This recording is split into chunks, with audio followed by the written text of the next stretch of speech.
Ah, believe me when I say this, there are only very few things in my life I find it more challenging than have to speak after when.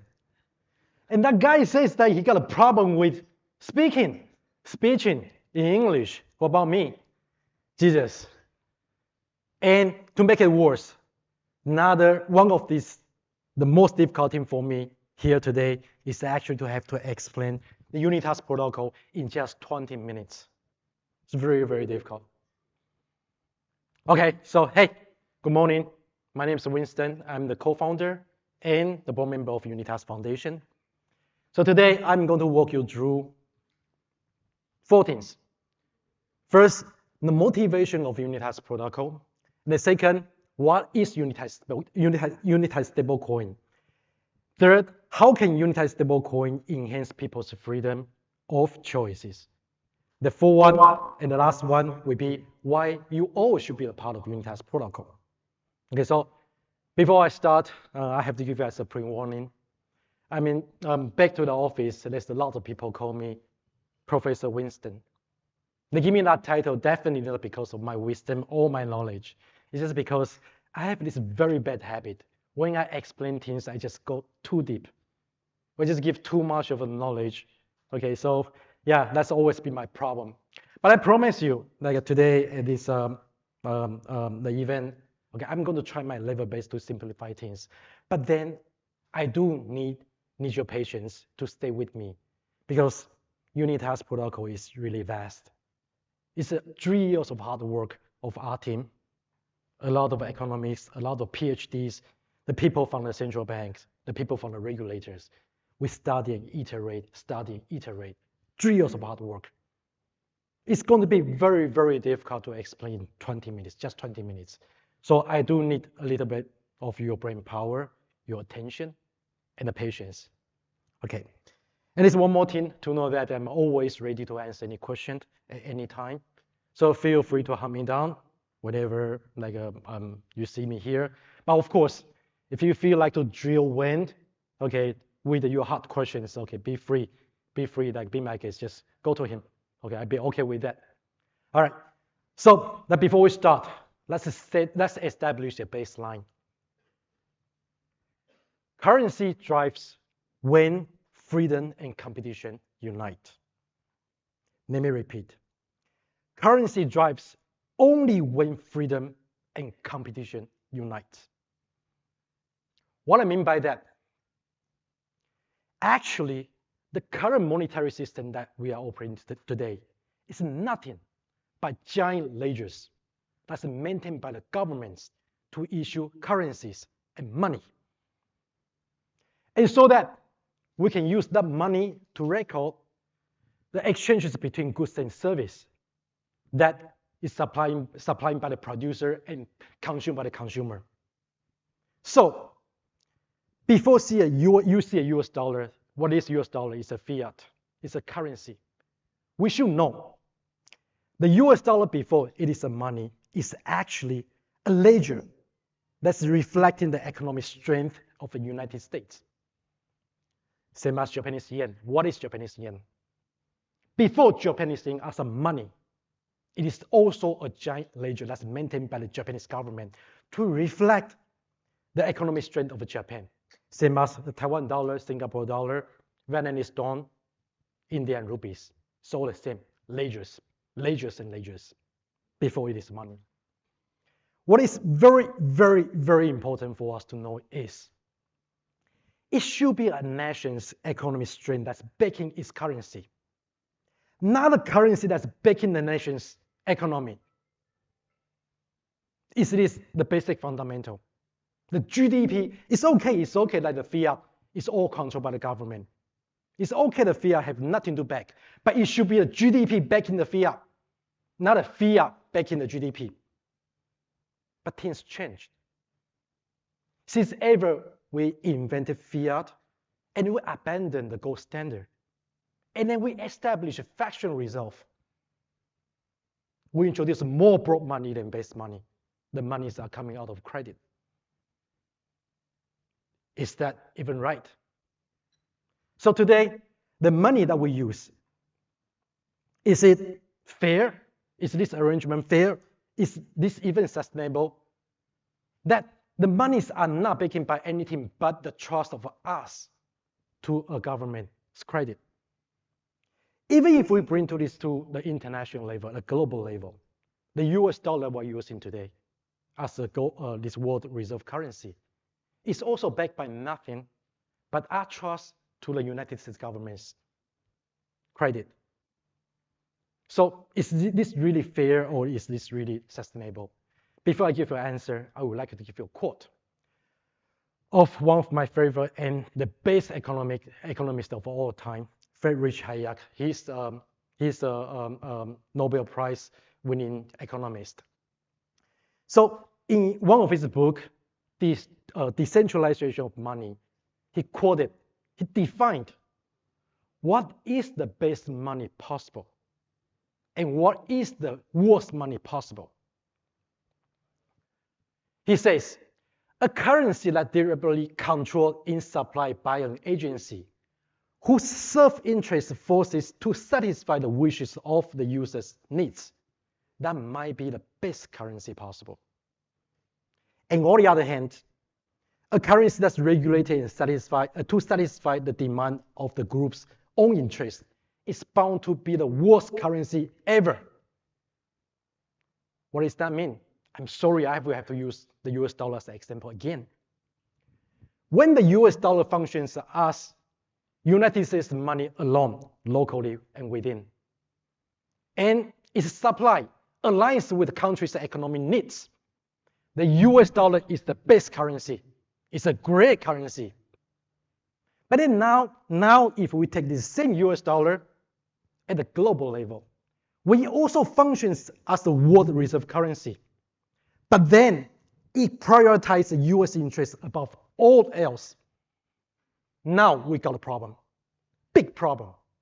Because this could result, first, the manipulation of currency, exploitation, and easily could have exported the inflation everywhere to the countries, and that could really potentially like a create financial crisis in other nations or maybe the globe.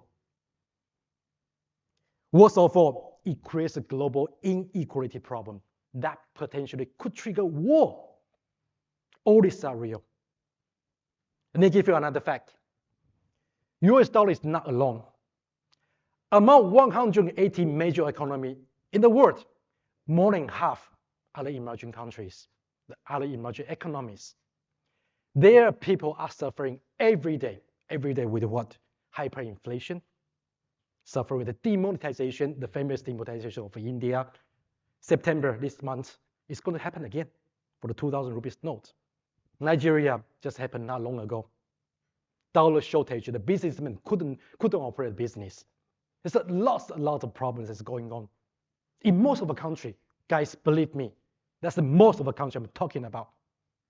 And then people are suffering so much. A lot of problem may be coming from, of course, the wrong monetary policies that's employed by the government. But some of them is coming from the political issues. The factors may be sanction. And some of them is purely because the unfair factors of our monetary system that they are suffering. So with so many people suffering and with so less thing they could do to get out of it, are we going to stand out of it and say like, hey, we are living in a different world? No. We need to address this problem seriously, and we need solution. But problem is, I'm sorry guys, the solution isn't there today. It's not even in the near tomorrow. It's too far. Why? Because so far we are working, so long as we're working under the current monetary system, there's a bug, there's a limitation. This system, the way it's designed is modular. We always divide countries, economies into poor and rich. And we divide currency into strong and weak. There's no way out. It needs to upgrade. It needs to upgrade with new technology, the new model that we deploy. So when there is no solution, what can we do? What can we offer even to speed up? Today, we have got lots of new technology. When have we just introduced you? The three functions of money and what blockchain potentially could change that. I will confident in telling you that maybe we don't have a solution today to this whole thing, but we do have the solution of providing freedom to choose to people right now in the near future through the technology we are all hosting on. Now, what is freedom to choice? Let's don't hear a fake professor saying. Let's hear from a great professor, the Professor Hsiao again. In his definition, he says, freedom isn't limited to democracy. And freedom happens when you have policies that deliberately embrace competition, markets, and prices. In his definition, it is actually the function of a market that guarantees individual freedom. And this brings us to the vision of Unitas. What is Unitas? Unitas is a protocol that leverages blockchain technology and the success of stablecoins so far, thanks to Circle, thanks to the Tether. And we try to construct a public master ledger. Remember, monetary system of today is all about ledger. It's not even maybe less than 5% of real money is coming in. It's ledger to the ledger. So we want to construct a public ledger and that's built on top of existing monetary systems. This is the vision of Unitas. So Unitas is built on top of on the Ethereum network. It runs a smart contract. It runs a protocol. It actually operates like a reserve bank. He oversees the liability, the value relationship between its asset and liability and balances. Unitas protocol does not participate in profit and losses. It only seeks for the health of the protocol, stability of the system. This is the only sole job. There are three things you must know about Unitas protocol. First is it guarantees 100% liquidity. Any stablecoins within the system, it provides 100% liquidity at any time. Second, in any given point of time, unconditional redemption. It does not afraid of a bank run. Even all the circulation of the stablecoin within the protocol that is going to redeem in 1 second, just click a finger. Everything is done. And third, and most important, the protocol is designed and built to be bankruptcy proof. It does not participate in profit and losses. It takes no losses too. And there's no chance of debt spiral. There's no chance of a bankruptcy. And most importantly now, it introduced a whole new category of stablecoin, which we call Unitas stablecoin. Thanks to Wayne, he just explained three functions of money. And he defined unit of account is where this industry should go. And that is Unitas stablecoin. We dedicate ourselves in merging and serving the third function of money, which is unit of account. So what is Unitas stablecoin? It is a stablecoin which the value is constantly, forever, one-to-one packed into emerging markets currency, such as rupees, such as Argentina peso, such as Vietnamese dong. And that through Unitas stablecoin, we provide individual the rights of choose the currency that they want to use to transact. And we wish to gain currencies a fair playground to compete with each other. So first, we offer the freedom to choose to the people. Second, we invite the competition, fair competition between currency to currencies. No more monopoly. That's what Unitas protocol and Unitas stablecoin is all about. So in our philosophy, the value of the currency should be determined by its quality. And that could only be possible once we offer the freedom to people and we invite competition, fair competition between currency to currency. So the government will do the job to maintain the quality. So Unitas stablecoin consists of two components. One is the ISO 4217, the currency code, which is for US dollar is USD, for Europe is UR, for Singapore dollar is the SGD that we all familiar with. This represents the collateral asset. What type of a collateral asset is there underlying, which means a source of value, a store of value. And then it's having an ISD code, okay, to define to which emerging countries currency that is packing that value with. So for instance, 91 is Indian's country code when you do the dialing. So it's rupees, it's Indian rupees. 84 is for Vietnam, so it's pegged into Vietnamese dong. For 54, it's Argentina's country code, so it's pegged to the Argentina's peso. Yeah, so let's use India as an example. When a user is depositing USDT to the protocol and putting the USDT into the reserve pool, what is USDT? It's a US dollar stable coin. And once he shift the USDT into reserve pool and choose to mint Indian rupee stable coin, what will he get? He will get USD 91. Because USDT, the store of value is USD. And USD 91 is the country code of India. So he will get a stable coin that's named USD 91. If a user is using maybe, for instance, the AED, the UAE's like a currency, okay, to mint the Indian rupees, then he will get the USD 91. More interestingly, if the user is using XAUT, which is a gold, digital gold, it's a tokenized gold that's introduced by Tether, to mint Indian rupee stablecoin, then he will be getting XAU 91.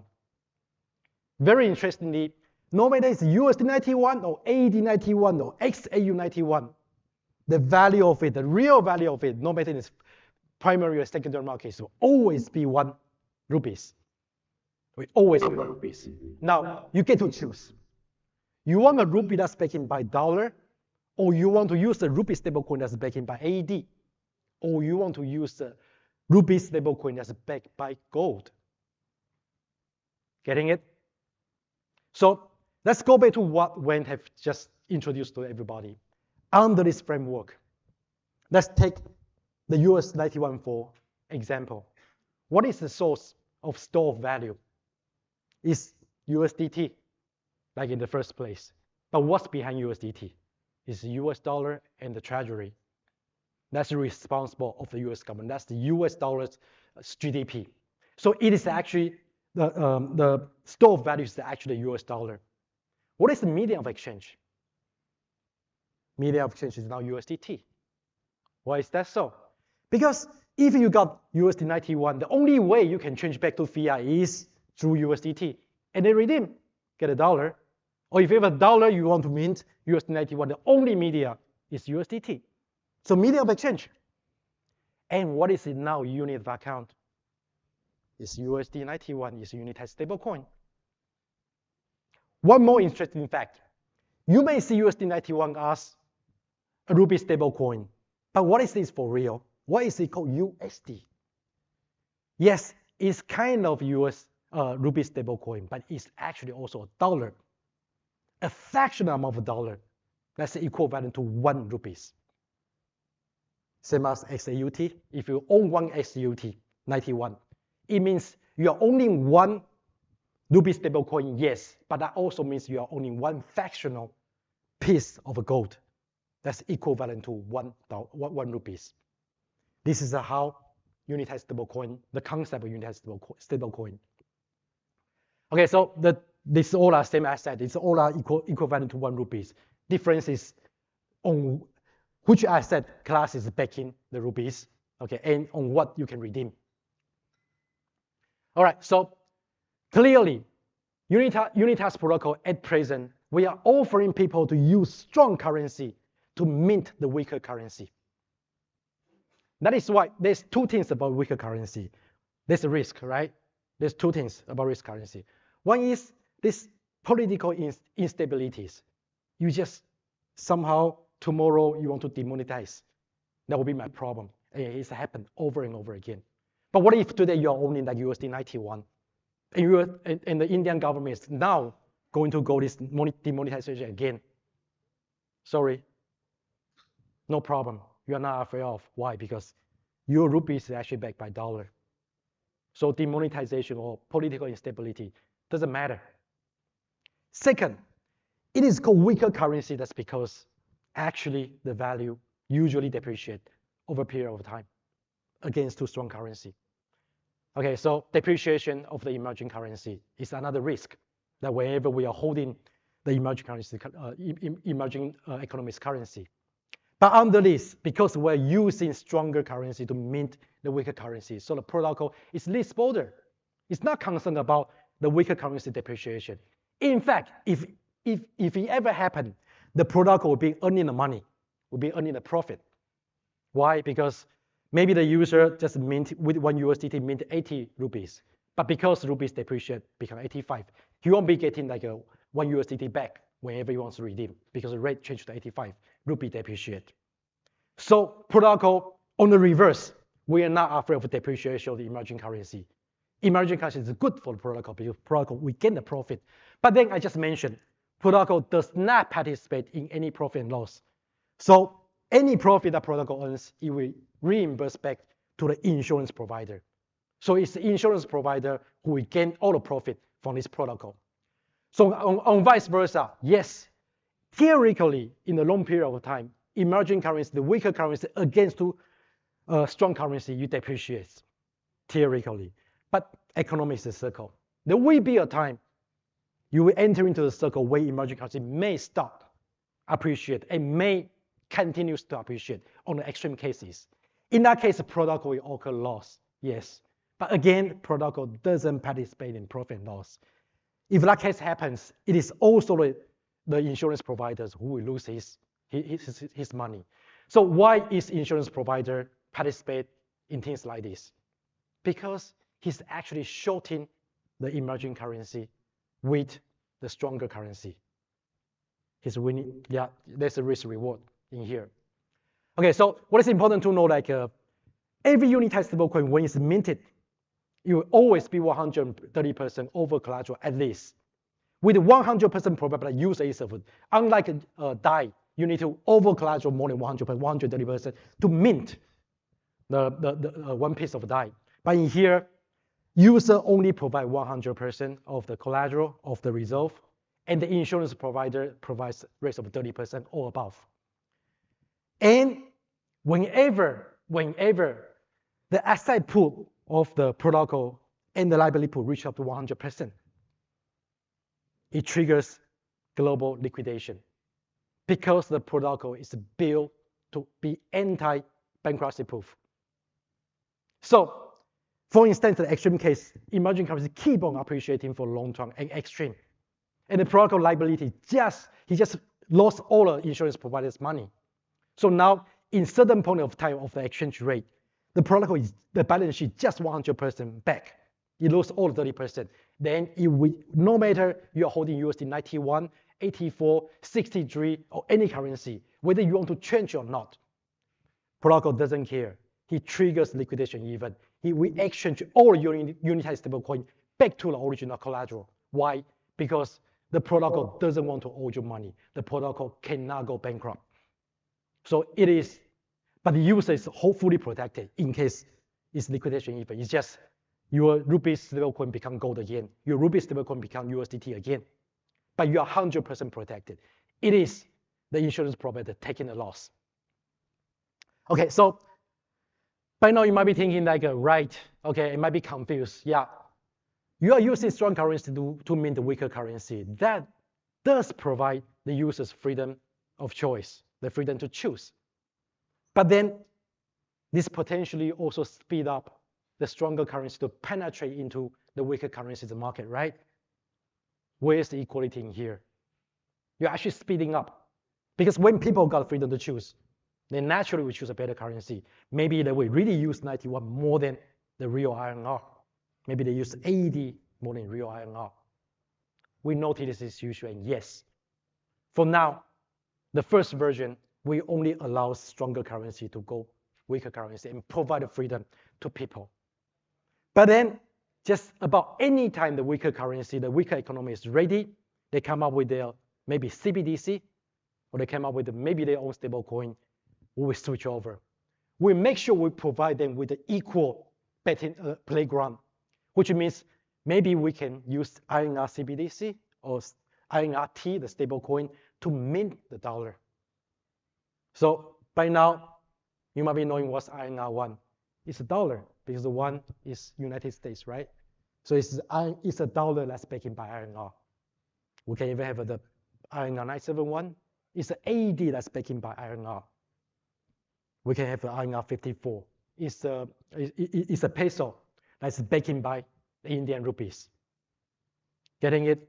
Unit of account, neutralized account. Nobody owns the unit. Nobody owns a standing meter.